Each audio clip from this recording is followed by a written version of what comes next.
My cousin Myra Walsh leaves a voice message in the family group chat in a mean and uncouth manner. Mom, I'm not meeting that guy who drives a rundown car. One look at him tells me that he's a single pathetic loser. She then kicks my chair. Hey Sam, that useless piece of shit is a good match for you. Why don't you take my place on the blind date? I follow Myra's line of sight. There's an old-looking car parked outside and the owner, Henry Quinton, is currently reclining against the car while smoking. My entire family thinks he's just an ex-convict who has just gotten released from prison and is unable to land a job yet. I'm the only one who knows that's not the truth. Last week, when I was carrying out my internship at a bank, I witnessed the bank manager inviting Henry into the vault. Apparently, the trail of numbers Henry has in his savings is as long as a phone number. After putting on some makeup on my face to make me pure and innocent, I put on an oversized shirt before heading out of the apartment. In the cold wind, I cower slightly from the cold as I hand a thermos flask over to Henry. Sir, Maya said she's not a match for you, so I'm here in her place. Henry snuffs out his cigarette, his gaze fixing on my flapping hem for 3 seconds. Lass, if you want to be with me, you'll have to suffer tremendously in life. I'm willing to go through anything as long as I get to be with you. That night, Maya flaunts photos of the bag a rich scion has given her. As for me, I've gone over to Henry's apartment. When I opened the car door, a sharp, stale stench of cheap tobacco hit me in the face. The passenger seat was coated in dust. It was as though the car had just been dragged out of a junkyard. Henry Quinton gave me a sideways look. Holding a cigarette, he made no move to roll down the window. I didn't frown. Instead, I took out a pack of wet wipes from my bag and carefully cleaned the seat. Only after that did I sit down obediently, placing my bag neatly on my lap like a grade schooler riding in a car for the first time. Henry let out a cold laugh and flicked his finger. A speck of burning ash dropped straight onto the hem of my white dress, scorching a tiny black mark into the fabric.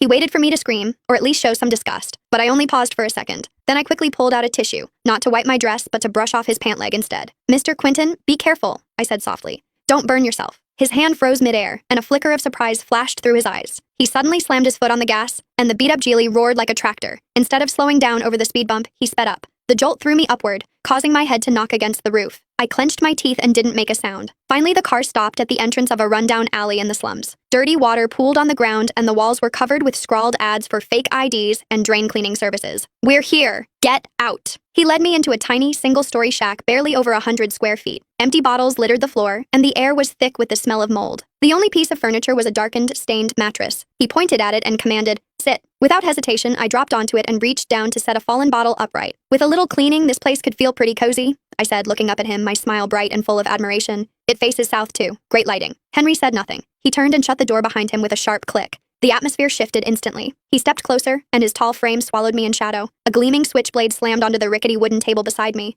The blade glinted coldly, hovering only an inch from my hand. "I'll be honest with you," he said, bending down until his face was right in front of mine. His breath reeked of alcohol. "I just got out. I owe millions to loan sharks, and I've got enemies everywhere. If you stick with me, you could get hacked to death any day." Scared? My body trembled violently, and tears instantly welled up in my eyes. It was a visceral, instinctive fear, but I didn't back away. Instead, I reached out with a shaking hand. Not to push him away, but to grab the handle of the knife.